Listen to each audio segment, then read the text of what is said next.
तो आप इस वीडियो को लास्ट तक देखिए। इस वीडियो में मैं स्टेप बाय स्टेप पूरा प्रोसेस बताऊंगा जो नए लोगों के लिए ज़रूरी है। और सबसे खास बात यह है इस वीडियो की कि बिल्कुल आसान तरीके से बताऊंगा। वीडियो पसंद आएगा तो एक बार लाइक ज़रूर दबाइएगा। चलिए शुरू करते हैं। दोस्तों, अगर हम बात करें ऑप्शन ट्रेडिंग में कितने तरीके से लोग पैसा कमाते हैं तो 4 तरीका है। कॉल ऑप्शन बाई करके, पुट ऑप्शन बाई करके, कॉल ऑप्शन सेल करके, पुट ऑप्शन सेल करके। इन्हीं 4 तरीकों से लोग पैसा कमाते हैं ऑप्शन ट्रेडिंग के अंदर। अब यहाँ पर अगला सवाल आता है कि ऑप्शन ट्रेडिंग करने के लिए कितने पैसे की जरूरत पड़ेगी, कम से कम कितना पैसा होना चाहिए तो हम ऑप्शन ट्रेडिंग शुरू कर सकते हैं। तो देखिए, अगर आप ऑप्शन बाइंग का काम करते हैं, चाहे वो कॉल ऑप्शन बाई कर रहे हैं या फिर पुट ऑप्शन बाई कर रहे हैं, तो 500 रुपये भी अगर आपके पास है तब भी आप इसमें ट्रेड शुरू कर सकते हैं। लेकिन अगर आप ऑप्शन सेलिंग की बात करते हैं तो ऑप्शन सेलिंग में लाखों रुपए की ज़रूरत पड़ेगी। तो अब हम यहाँ पर इस वीडियो के अंदर ऑप्शन बाइंग की ही बात करेंगे, ऑप्शन सेलिंग को नेक्स्ट वीडियो में कवर करेंगे। दोस्तों, यहाँ पर मैं एक स्क्रीनशॉट आपको दिखा रहा हूँ। बैंक निफ्टी का कॉल ऑप्शन का कॉन्ट्रैक्ट है। सुबह ओपन हुआ था 90 रुपये 70 पैसे पे और शाम को जब क्लोज हुआ है तो 534 रुपये 55 पैसे पे हुआ है। अब सोचिए कि अगर आपने सुबह इसको 90 रुपये 70 पैसे पे खरीदा है और शाम को 534 रुपये में बेच रहे हैं, तो 90 रुपये में किसी चीज़ को खरीद कर 534 रुपये में बेच रहे हैं, तो लगभग 6 गुना का प्रॉफिट आप ले रहे हैं यहाँ पर। यानी 9,000 रुपये अगर आपने इसमें लगाया होता सुबह, तो ये शाम को 53,000 रुपये आपको बना के देता। आपका जो इन्वेस्टमेंट अमाउंट है वो कई गुना तक बढ़ सकता है, 2 गुना, 4 गुना, 6 गुना, 10 गुना तक बढ़ सकता है एक दिन के अंदर ऑप्शन बाइंग में। लेकिन अगर इसके उलट नुकसान की हम बात करें इसमें, तो इसमें लॉस जो होगा आपका, ये जो 90 रुपये प्रीमियम आप दे रहे हैं, मैक्सिमम लॉस यही होगा। अगर नुकसान होता है तो ये 90 रुपया पूरा आपका डूब सकता है। हालांकि आपके पास एक मौका और है कि आप जब देख रहे हो कि 90 रुपये की चीज़ 70 रुपये प्रीमियम पहुंच गया, 60 रुपये पहुंच गया, 50 रुपये पहुंच गया, तो 50 रुपये पे आप पोजीशन काट दो। तो वहाँ पर आपका एटलीस्ट 50 रुपये तो अपना बचा ही लोगे, सिर्फ 40 रुपये का आपका नुकसान होगा। दोस्तों, अगर बात करें कि ऑप्शन ट्रेडिंग हम कहाँ कहाँ कर सकते हैं, तो ऑप्शन ट्रेडिंग आप बैंक निफ्टी में कर सकते हैं, निफ्टी के अंदर कर सकते हैं, किसी पर्टिकुलर स्टॉक के अंदर कर सकते हैं। बैंक निफ्टी का लॉट साइज 25 का होता है, 25 शेयर का एक लॉट होता है।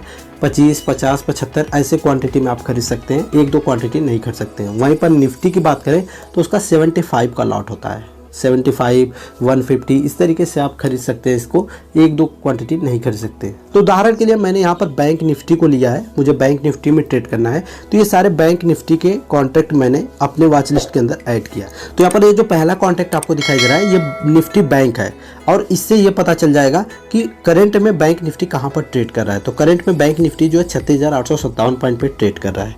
ठीक है, अब मुझे क्या करना होता है कि उसके ऊपर के कॉन्ट्रैक्ट और उसके नीचे के कॉन्ट्रैक्ट को वॉच लिस्ट के अंदर ऐड करना होता है।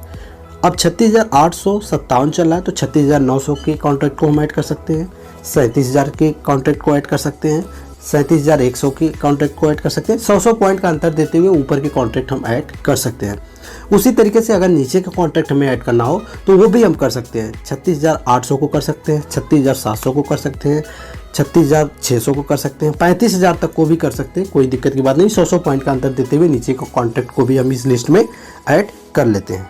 ठीक है, अब कॉन्ट्रैक्ट को ऐड करने के बाद अब समझना जरूरी है कि इस कॉन्ट्रैक्ट में है क्या क्या चीज़। तो किसी भी कॉन्ट्रैक्ट में अगर यहाँ बैंक निफ्टी लिखा हुआ आ रहा है तो इसका मतलब ये है कि ये कॉन्ट्रैक्ट जो बैंक निफ्टी का कॉन्ट्रैक्ट है। ठीक है, अगर निफ्टी लिखा हुआ आ रहा है तो निफ्टी का कॉन्ट्रैक्ट है, किसी शेयर का नाम लिखा हुआ आ रहा है तो किसी शेयर का कॉन्ट्रैक्ट है। ठीक, उसके बाद यहाँ पर जो सी लिखा हुआ आता है तो वो कॉल ऑप्शन का कॉन्ट्रैक्ट है, अगर पी लिखा हुआ आता है तो पुट ऑप्शन का कॉन्ट्रैक्ट है। इसके बाद यहाँ पर ये जो नंबर दिखाई दे रहा है 36,900, 36,900, 37,000, 37,500, तो ये जो नंबर लिखा हुआ आ रहा है ना, ये स्ट्राइक प्राइस कहलाता है। तो आप अपने इच्छा अनुसार किसी भी स्ट्राइक प्राइस के कॉन्ट्रैक्ट को ऐड कर सकते हैं। अब यहाँ पर जो चीज़ आपको दिखाई दे रही है ये होता है प्राइस। ठीक है, अगर इस कॉन्ट्रैक्ट को आपको खरीदना है तो 97 रुपये 80 पैसा देना होगा, अगर इस कॉन्ट्रैक्ट को आपको खरीदना है तो 12 रुपये 25 पैसे देने होंगे। इसको प्रीमियम बोला जाता है, ये प्रीमियम अमाउंट होता है। यहाँ पर 18 फरवरी लिखा हुआ है, ऊपर W लिखा हुआ है, कई कॉन्ट्रैक्ट में आपको दिखेगा। तो इसका मतलब ये है कि ये जो कॉन्ट्रैक्ट है, W का मतलब ये हो गया कि वीकली एक्सपायरी का कॉन्ट्रैक्ट है, और ये डेट जो लिखी हुई आ रही है उसी डेट को एक्सपायर हो जाएगा। ठीक है, ये 18 फरवरी को एक्सपायर हो जाएगा। किसी भी कॉन्ट्रैक्ट में जो डेट लिखी हुई आती है उसी डेट को वो एक्सपायर होता है। अब यहाँ पर आप देख रहे हैं कि ये जो है इसमें डेट नहीं लिखा है, सिर्फ महीना लिखा हुआ है, फेब लिखा हुआ है।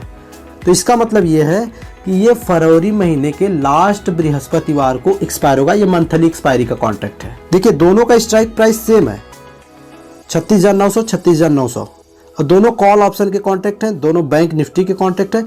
लेकिन यहाँ पर ये मंथली एक्सपायरी का कॉन्ट्रैक्ट है, ये वीकली एक्सपायरी का है। चूंकि मंथली एक्सपायरी का है, इसमें समय ज़्यादा आपको मिल रहा है, पूरे महीने भर का टाइम मिल रहा है, इसलिए इसका जो प्रीमियम है 523 रुपये का है। वहीं पर इसी कॉन्ट्रैक्ट का इसमें वीकली एक्सपायरी का जब आप कॉन्ट्रैक्ट देखते हैं तो इसमें समय आपको कम मिल रहा है, इसलिए इसका प्रीमियम अमाउंट कम है। अब यहाँ पर हम समझते हैं कि हमें कॉल ऑप्शन खरीदना चाहिए या पुट ऑप्शन खरीदना चाहिए। तो देखिए, तो बैंक निफ्टी आपको जहां पर भी दिखाई दे रहा है करंट में, वहां से अगर 100-200 पॉइंट 300 पॉइंट ऊपर जाने की संभावना है, तब आप कॉल ऑप्शन के कॉन्ट्रैक्ट में पैसा लगाएंगे तो आपको फायदा होगा, क्योंकि कॉल ऑप्शन बैंक निफ्टी के साथ चलता है। बैंक निफ्टी बढ़ेगा तो कॉल ऑप्शन बढ़ेगा, बैंक निफ्टी गिरेगा तो कॉल ऑप्शन गिरेगा, जो कि आपको यहाँ पर देखने को मिल रहा है कि बैंक निफ्टी गिरा हुआ है तो कॉल ऑप्शन के कॉन्ट्रैक्ट भी गिरे हुए दिख रहे हैं। ठीक, अगर आपको लगता है कि बैंक निफ्टी जो है यहाँ से नीचे गिर जाएगा 100-200 पॉइंट 300 पॉइंट 400 पॉइंट तक, तब आपको पुट ऑप्शन के कॉन्ट्रैक्ट खरीदने हैं, क्योंकि जब बैंक निफ्टी गिरता है तो पुट ऑप्शन बढ़ता है, और जब बैंक निफ्टी ऊपर जाता है तो पुट ऑप्शन गिरता है। तो इसका मतलब यह है कि जो पुट ऑप्शन के कॉन्ट्रैक्ट होते हैं वो बैंक निफ्टी के उल्टा चलते हैं, और जो कॉल ऑप्शन के कॉन्ट्रैक्ट होते हैं बैंक निफ्टी के साथ चलते हैं। क्लियर? अब देख लेते हैं कि किसी कॉन्ट्रैक्ट को हम अगर बाई करते हैं तो किस तरीके से हमें प्रॉफिट और लॉस होता है। तो यहाँ पर दो कंडीशन आती है। एक कंडीशन तो ये आती है कि हम आज खरीदते हैं आज ही बेच देते हैं, यानी इंट्राडे ट्रेडिंग करते हैं। दूसरी कंडीशन ये आती है कि हम उसको एक्सपायरी तक होल्ड करते हैं। तो पहली कंडीशन को समझते हैं कि अगर इंट्राडे ट्रेडिंग करते हैं तो किस तरीके से प्रॉफिट लॉस होता है। तो सपोज करो कि बैंक निफ्टी अभी जो ट्रेड कर रहा है 36,857 पे कर रहा है, मुझे ऐसा लगता है कि यहाँ से बैंक निफ्टी 100-200 पॉइंट नीचे गिरेगा, इसलिए मैंने बैंक निफ्टी का वीकली एक्सपायरी वाला 36,800 के स्ट्राइक प्राइस का पुट खरीद लिया 120 रुपये 30 पैसे प्रीमियम दे करके। एक क्वांटिटी का प्रीमियम दिया 120 रुपये 30 पैसे, तो टोटल मेरा इन्वेस्टमेंट हो गया 3,000 रुपये, क्योंकि मैंने एक लॉट खरीदा था और एक लॉट में 25 क्वांटिटी होता है। तो 3,000 रुपये का मेरा यहाँ निवेश हो गया। इस कॉन्ट्रैक्ट को खरीदा मैंने कितने बजे? 11:15 पे। तो यहाँ पर 11:38 पे मैं मार्केट को फिर से देख रहा हूँ, तो बैंक निफ्टी जो है वो 169 पॉइंट नीचे गिर चुका है। तो जब मैंने खरीदा था तो लगभग 50 पॉइंट गिरा था, अभी 169 पॉइंट गिर गया, 100 पॉइंट से ज़्यादा गिर चुका है। जिस पुट ऑप्शन को मैंने खरीदा था वो अब 184 रुपये का हो चुका है। जब मैंने खरीदा था तो 120 रुपये का था, अभी 184 रुपये का हो गया है। तो अगर मैं पोजीशन को अभी काट दूं तो मैं एक क्वांटिटी के ऊपर 63 रुपये 70 पैसे का प्रॉफिट बुक कर सकता हूं। 63 रुपये 70 पैसे का प्रॉफिट एक क्वांटिटी पे होगा, चूंकि एक लॉट मैंने खरीदा था। तो 25 क्वांटिटी को अगर आप कैलकुलेट करते हैं तो 1592 रुपये का शुद्ध मुनाफा आपको मिल सकता है। यहाँ पर आपने जो इन्वेस्ट किया था उसको काटने के बाद 1592 रुपये का मुनाफा यहाँ पर हो सकता है। वहीं पर अगर मैंने इसको एक्सपायरी तक होल्ड करने का फैसला किया, अब एक्सपायरी के दिन इसका सेटलमेंट कैसे होगा उसको समझ लेते हैं। दोस्तों यहाँ पर एक चीज़ ध्यान रखिएगा, जो बैंक निफ्टी और निफ्टी का एक्सपायरी पे सेटलमेंट होता है वो कैश में होता है, वहीं जब स्टॉक का सेटलमेंट होता है तो उसका जो सिस्टम होता है वो थोड़ा सा अलग होता है। ठीक, तो यहाँ पर देखिए जब एक्सपायरी के दिन मार्केट क्लोज हो गई है 5:16 पे, जो स्टेटस मुझे दिख रहा है वो ये दिख रहा है कि 211.55 पैसे पे ये बंद हुआ है। ठीक है, तो मैंने इसको 120 रुपये पे खरीदा था, 120 रुपये 30 पैसे पे। अब ये 211 रुपये 55 पैसे पे बंद हुआ है, तो एक क्वांटिटी पे मुझे अभी भी 91 रुपये का प्रॉफिट मिल रहा है। चूँकि मेरी 25 क्वांटिटी थी तो 2275 रुपये का जो प्रॉफिट है वो मेरे अकाउंट में आ जाएगा। 2-3 दिन का टाइम लगेगा सेटलमेंट होने में, उसके बाद वो पैसा मेरे अकाउंट में आ जाएगा। अब देखिए सेटलमेंट हुआ कैसे, इसको पहले समझ लेते हैं। तो करंट में जो मार्केट क्लोज हुई है फाइनली वो 36,587 पे हुई है। ठीक है, और मैंने जो कॉन्ट्रैक्ट किया था वो 36,800 का किया था। तो 36,800 से नीचे मार्केट बंद हुई है, मैंने पुट खरीदा था, तो पुट में जब नीचे बंद होगी तभी मुझे फायदा होगा। 211 रुपये मुझे मिलेंगे। अब इसमें से 120 रुपये मैं काट लूँगा प्रीमियम का जो दिया था, उसके बाद 91 रुपये मेरा एक क्वांटिटी पे प्रॉफिट बचेगा। टोटल 25 क्वांटिटी मैंने खरीदा था तो 2275 रुपये का यहाँ पर मुझे प्रॉफिट मिल जाएगा। अब मान लेते हैं कि मैंने क्या किया, यहाँ पर 36,800 चल रहा है, मुझे ऐसा लगता है कि 100-200 पॉइंट ये जो है कि मार्केट ऊपर जाएगा, यानी बैंक निफ्टी ऊपर जाएगा। तो मैंने क्या किया कि ये वाला कॉन्ट्रैक्ट खरीद लिया। कौन सा?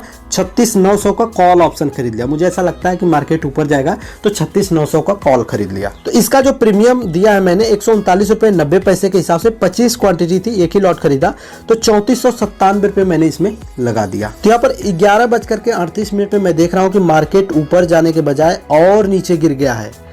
तो जो मेरा प्रीमियम था 139 रुपये का, वो अब 91 रुपये 90 पैसे रह गया है। अब अगर मैं चाहूँ तो इसको क्या कर सकता हूँ, पोजीशन को काट सकता हूँ, पोजीशन को स्क्वायर ऑफ कर सकता हूँ। अगर इसको स्क्वायर ऑफ करूँगा तो अपने 91 रुपये 90 पैसे बचा सकता हूँ। 48 रुपये पर क्वांटिटी के हिसाब से 1200 रुपये का यहाँ पर नुकसान हो जाएगा। लेकिन अगर मैंने इसको एक्सपायरी तक होल्ड कर लिया, नहीं पोजीशन को काटा, एक्सपायरी तक होल्ड किया, तो एक्सपायरी के दिन सेटलमेंट किस तरीके से होगा उसको देखते हैं। तो 5:16 पे जब मार्केट क्लोज हो गई है, एक्सपायरी का दिन था, जब मैं यहाँ पर अपने कॉन्ट्रैक्ट को देख रहा हूँ 36,900 के कॉल ऑप्शन को, तो ये 5 पैसे का हो गया है। तो जो मेरा 139 रुपये का निवेश था वो पूरा का पूरा पैसा डूब गया है। 139 रुपये एक क्वांटिटी का था, टोटल पैसा मैंने लगाया था 3497 रुपये, यानी 3,500 रुपये यहाँ पर पूरा का पूरा डूब गया है। कुल मिला जुला करके बात यह है कि आपने कॉल ऑप्शन खरीदा चाहे पुट ऑप्शन खरीदा, आपके खरीदने के बाद उस कॉन्ट्रैक्ट का प्रीमियम यानी जो भाव है वो बढ़ जाता है, तब आप बेचते हैं तो आपको फ़ायदा होगा। आपके खरीदने के बाद उसका प्रीमियम घट जाता है, तब आप बेचते हैं तो आपको नुकसान होगा। दोस्तों, अगर आप पुराने हैं तब तो आपको पता ही होगा कि ऑप्शन ट्रेडिंग कितना रिस्की होता है। अगर आप नए हैं तो आपको मेरी सलाह यही होगी कि पहले सीखने की कोशिश कीजिए। अगर आपको लगता है कि आप इसमें काम कर पाते हैं 2-4 महीने 3 महीने काम करने के बाद, तब आप इसको कंटिन्यू कर सकते हैं। अगर आपको लगता है कि नहीं ये आपके बस की चीज़ नहीं है तो बिल्कुल इसे छोड़ दीजिएगा, क्योंकि यहाँ पर जो 500 रुपये लगा के 5,000 कमाने वाली बात होती है, ये बिल्कुल लालच वाली बात होती है। लोग इसी लालच में फंस जाते हैं और अपने 500-500 रुपये गंवाते रहते हैं। वीडियो पसंद आया तो लाइक शेयर करिएगा, चैनल पर पहली बार सब्सक्राइब करिएगा। धन्यवाद।